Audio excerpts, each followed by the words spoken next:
लाल की जय, राधा रानी सरकार की जय।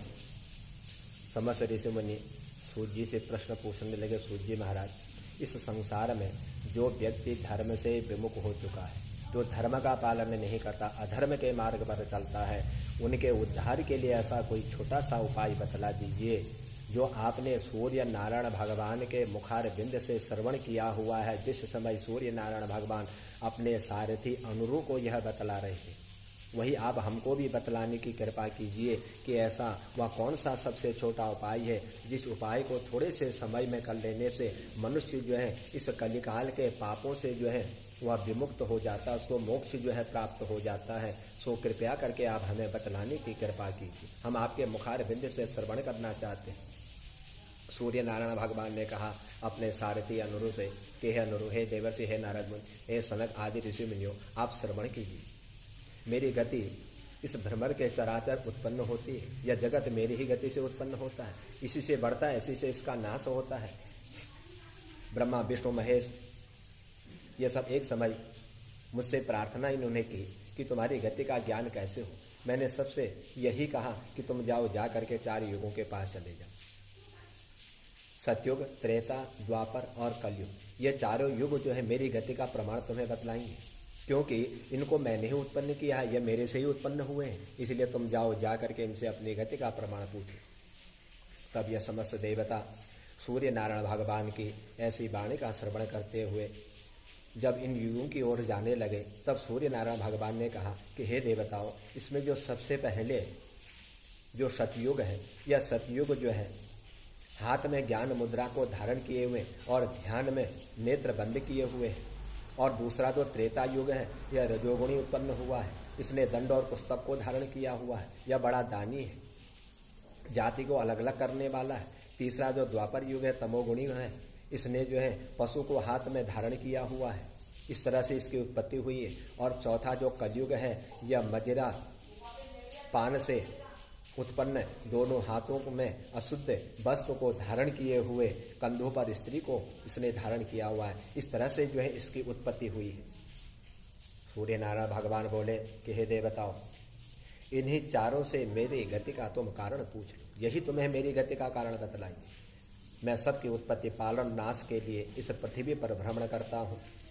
यह करके सूर्य नारायण भगवान शीघ्र ही जो है पृथ्वी की ओर घूम गए और उसके बाद ब्रह्मा आदि सभी देवता धीरे धीरे सबसे पहले जो है सतयुग के पास पहुँचे। और सतयुग के पास जाकर के इन देवताओं ने जिस तरह से सतयुग से पूछा, कहा कि हे सतयुग, तुमको सूर्य नारायण भगवान की गति कैसी होती है, क्योंकि तुमको जो है सूर्य नारायण भगवान ने उत्पन्न किया हुआ है, और तुम कैसे समय को बिताते हो, और यह तुम्हारा क्या वेश है और तुम्हारा क्या कार्य, शीघ्र मुझे बतलाओ। तब सतयुग बोला कि हे ब्रह्मा, जब से तुम उत्पन्न हुए हो उस दिन से 17,28,100 वर्ष में मैं मनुष्यों को ध्यान, तप और ज्ञान आदि मोक्ष के साधन के कर्म में लगाता हूँ। मेरे समय में कोई मनुष्य थोड़ी आयु वाला और चिंता युक्त नहीं होता है, बड़ी लंबी आयु होती है, किसी प्रकार की उनको कोई चिंता नहीं होती है। सब मनुष्य ब्रह्मनिष्ठ और सूर्य मंडल में जाने वाले होते हैं, वह देवताओं का पूजन करने वाले होते हैं। जब इस तरह से इन देवताओं ने सतयुग की वाणी श्रवण करी, तब त्रेता युग बोला। इस सतयुग के पीछे मैं त्रेता नाम का महाबली युग हूँ। मैं मनुष्यों को अत्यंत सुख देने वाला और भाइयों के धर्म का मैं नाश करने वाला हूँ। मेरे इस संसार में वर्ण व्यवस्था और अनेक प्रकार की जाति, राजनीति और अनेक प्रकार के सुख, ऊंच नीच धर्म ऐसे मैंने ही उत्पन्न किए हैं, जो अपने भाई सतयुग के धर्म का विनाश करने वाला है। और मेरी जो गति का प्रमाण है, मेरी जो आयु है, वह 12,86,000 वर्ष का मेरा मान है। और इतने ही वर्ष तक मैं ही जो है मनुष्यों को उसी प्रकार की बुद्धि देता हूँ, उसी प्रकार की मैं प्रेरणा करता हूँ। यह सब मेरे ही कारण जो है मनुष्य इस प्रकार के कर्म को करने वाले होते हैं। जब देवताओं ने इस त्रेता युग की बात श्रवण करी, तब द्वापर युग बोला कि हे देवताओं, तुमने 2 युगों की बात श्रवण कर ली, तो मेरी बात भी श्रवण कर लीजिए। मैं युग में उत्तम युग हूँ, मेरा नाम जो है द्वापर के नाम से विख्यात है। मैं अनेक प्रकार के सुखों को देने वाला हूँ। हे देवताओं, मेरे काल का समय 8,64,000 वर्ष है। मैं सबको सुख के लिए बुद्धि बतलाता हूँ। मैं ऐसा ज्ञान देता हूँ जिसमें कि मनुष्यों को जो है सुख प्राप्त हो। मैंने जैमिनी के स्वरूप से धर्म मार्ग का प्रकाश किया हुआ है। मेरे रूप के समान हजारों तामसी होंगे जैसा मेरा रूप है, और आपस में सिर काट कर निश्चय ही उनका नाश हो जाएगा। हे देवताओं, सब भाइयों में मैं सबसे बड़ा हूँ। सत्युग अपने को बड़ा बतलाने लगा, त्रेता ने बड़ा बतलाया, द्वापर ने बड़ा बतलाया। तीनों युगों की बात देवताओं ने श्रवण करी। तो उसके बाद फिर कलयुग को कहने लगा कि हे देवताओं, धिक्कार है तुम्हें। यह बड़े कड़वी बात है, बड़े कष्ट की बात है कि मेरे महात्म को तुम नहीं जानते हो। मैं ही मनुष्यों की बुद्धि को जो है विपरीत कर देता हूँ। किस प्रकार ऐसा कानों में कड़वा लगने वाला वचन लोग कहते हैं, यह सब मेरे ही युग में होता है। मेरे युग में मनुष्य जो है धर्म को नहीं मानते, अधर्म का पालन करते हैं, और अनेक प्रकार से वह सत्य से रहित हो जाते हैं। और मेरा जो प्रमाण है वह 4,32,000 वर्ष का है। मेरे काल का यह प्रमाण है, और मैं बुद्धि को ऐसी प्रेरणा करता हूँ कि जिससे मनुष्य परस्त्रीकामी, जुआ, चोरी, छल, माया, चुगली, आजीविका, मद्यपान आदि भक्षण इत्यादि में लगे हुए रहते हैं। मेरे समय में सब लोग ज्वर से उत्पन्न कामी और अपना पेट भरने वाले होते हैं, दूसरों का काम करने वाले नहीं होते।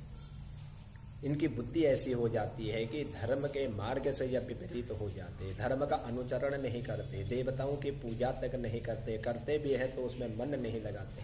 यह सब मेरे ही धर्म का स्वरूप है, और मेरे ही धर्म के स्वरूप के कारण इन मनुष्यों की ऐसी बुद्धि हो जाती है। सो हे देवताओं, यह सब जो है मनुष्य मेरे इस काल में जो है वाम मार्ग में प्रीति और माता बहन से भोग करने वाले, मेरे समय में लोगों की आयु बहुत कम होती है, और उस आयु के अनुसार ही बहुत सी स्त्रियां जो है विधवा हो जाती हैं, उनके पति की मृत्यु हो जाती है। वृद्धावस्था में सब लोग बहुधा निर्धन और रोगी हो जाते हैं। ब्राह्मण जो है शूद्रों का कर्म करने वाला होता है, शूद्र जो है ब्राह्मण का कर्म करने वाला होता है। इनसे यह अपनी आजीविका चलाते हैं। सब मनुष्य छल से युद्ध करते हैं और स्वामी को संग्राम में छोड़ भागते हैं, और स्त्रियां थोड़े कारण से पति को छोड़ देती हैं, और स्त्रियां जाति बंध्या, मृत बंध्या, इस प्रकार का उनका रूप हो जाता है, और नीच लोगों के साथ वह जो है रमण करने वाली होती है। यह सब मेरे ही युग का प्रमाण है। मैं ऐसे ही मनुष्यों को जो है ऐसा कर्म करने का, उनकी बुद्धि को इस प्रकार से मैं भ्रमित कर देता हूँ। मनुष्य जो है मेरे इस युग में अपनी स्त्रियों को छोड़ करके पर स्त्री कामी हो जाते हैं, उनके साथ निवास करने वाले हो जाते हैं, और वह अपने धर्म का पालन नहीं करते। जो मेरे इस स्वरूप को जानता है वह बड़ा विद्वान है। मुझे कलयुग को सब धर्मों से रहित जानना। मेरा धर्म भी विपरीत है, सबसे मेरा विपरीत धर्म है। देवता कहने लगे कि हे कलयुग, तेरे समान कोई चित्त को बिगाड़ने वाला इस संसार में नहीं है। तू तो हर मनुष्य के चित्त को बिगाड़ देता है। ऐसा कोई उपाय बतला दे कि जिससे मनुष्य जो है किसी दान के कारण, किसी व्रत के कारण जो है वह मोक्षगामी हो जाए, और तुम्हारा प्रभाव कम होता है तो कृपया करके बतलाओ कि मनुष्य शीघ्र ही विष्णु लोक को प्राप्त होता है। तब कलयुग कहने लगा। जिस समय सूर्य नारायण भगवान अपने सूत अनुरूप से कहने लगे, तब मैंने भी सुन लिया था कि जिससे मेरे होते हुए भी मनुष्य स्वर्ग को चला जाए, तुम उसका श्रवण करो। सूर्य नारायण भगवान ने अपने सारथी अनुरूप से कहा, 12 महीनों में मार्गशीर्ष से बड़े पुण्य को देने वाला है, और उससे अधिक पुण्य का फल जो है वैशाख मास में नर्मदा के तट पर बतलाया गया है, और उससे लाख गुना अधिक पुण्य जो है प्रयाग में माघ मास में कहा गया है, और इससे बड़ा फल जो है कार्तिक मास में स्नान करने से मनुष्य को प्राप्त हो जाता है।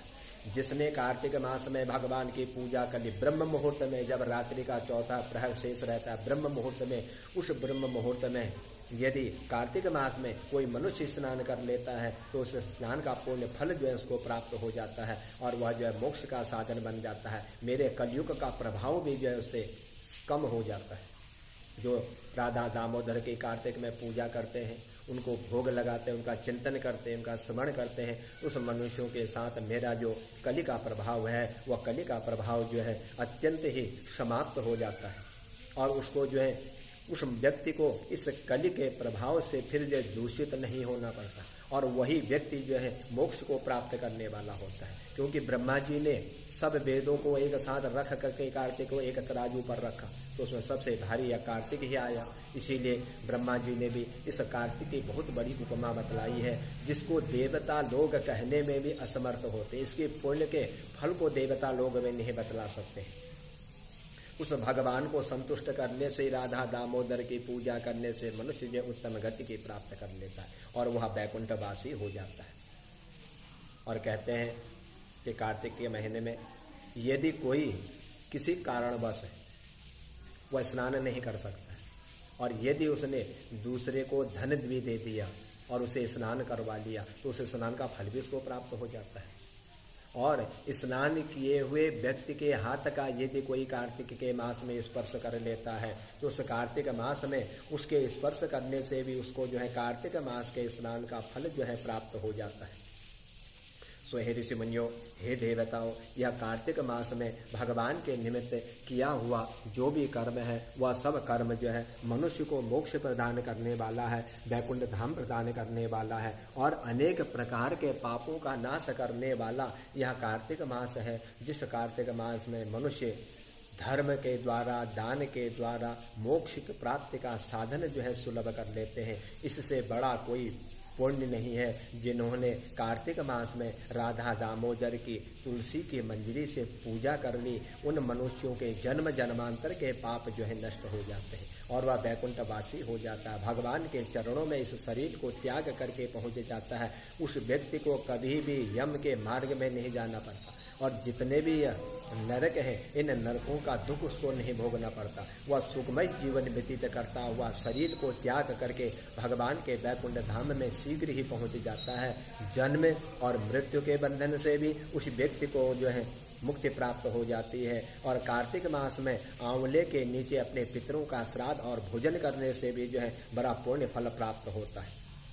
कार्तिक मास में जो आंवले के फल को खाते हैं उनको भी जो है अत्यंत पुण्य जो है प्राप्त हो जाता है। ये सब जो है भगवान सूर्य नारायण ने अपने सारथी अनुरु को बतलाया था। तब कलयुग ने इन देवताओं को यह सब कुछ बतलाया जो अत्यंत मोक्ष देने वाला है, वैकुंठ धाम प्रदान करने वाला है। जो कार्तिक मास में भगवान की कथा का एक श्लोक का भी यह श्रवण कर लेता है, आधे श्लोक का भी यदि श्रवण कर लेता है तो उसको भी जो है मोक्ष प्राप्त हो जाता है, वह भी वैकुंठवासी हो जाता है। क्योंकि कार्तिक का इतना महान फल है। यही महीना है जो भगवान को अत्यंत प्रिय लगता है, और भगवान को प्रिय लगने वाले इस महीने में जितना भी मनुष्य दान पुण्य धर्म जो कुछ भी कर्म करते हैं वह कर्म कभी क्षीण नहीं होते हैं। और कार्तिक व्रत करने वाले मनुष्य को विशेष करके उन मनुष्यों का संग नहीं करना चाहिए जो एक दूसरे की चुगली करते हों, जिनके मन में पाप बसा हुआ हो, जो देवताओं को नहीं मानते हैं, अपना जीवन भगवान से दूर रह करके व्यर्थ की बातों में अपना जीवन व्यतीत करते हैं। इस कार्तिक मास के व्रत करने वाले मनुष्यों को ऐसे मनुष्यों का साथ नहीं देना चाहिए, इनके साथ नहीं रहना चाहिए। जो व्यक्ति कार्तिक के महीने में दूसरे की चुगली करता है, भगवान की पूजा नहीं करता, उसके साल भर के जितने भी पुण्य होते हैं वह सारे पुण्य जो है क्षीण हो जाते हैं, उनका फल समाप्त हो जाता है। इसलिए मनुष्य को चाहिए कि वह कार्तिक मास में जितना भी हो सके अपने मोक्ष प्राप्त करने का सुलभ साधन जो है कर ले, और यही जो है मनुष्य को मोक्ष प्रदान करने वाला और वैकुंठ धाम प्रदान करने वाला है। सो हे ऋषि मुनियों, यह मैंने आपको जो है इस कार्तिक मास में किए हुए उत्तम व्रत का मैंने फल बतलाया,